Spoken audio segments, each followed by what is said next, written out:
Sadəcə bir işarə ilə sözün mənasının dəyişməsinə misallar. Məsələn, alimə, ayn belə yazılır. Alimə, bilmək. Alimə, bilmək deməkdir. Bu ləmdir, bu da mim. Hərəkələrini qoyaq. Alimə, alimə, bilmək. Ləmin üstünə sadəcə bir işarə qoysaq, şəddə, üzərinə qoysaq, alləmə olacaq. Bildirmək, öyrətmək. Alimə, bilmək. Alləmə, bildirmək, öyrətmək.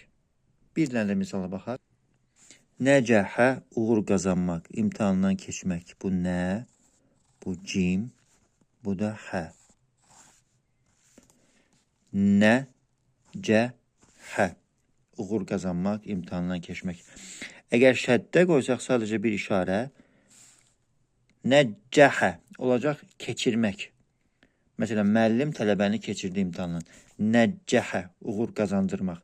Nəcəhə, keçmək, uğur qazanmaq. Nəccəhə, keçirmək, qazandırmaq. Elhamdülillah.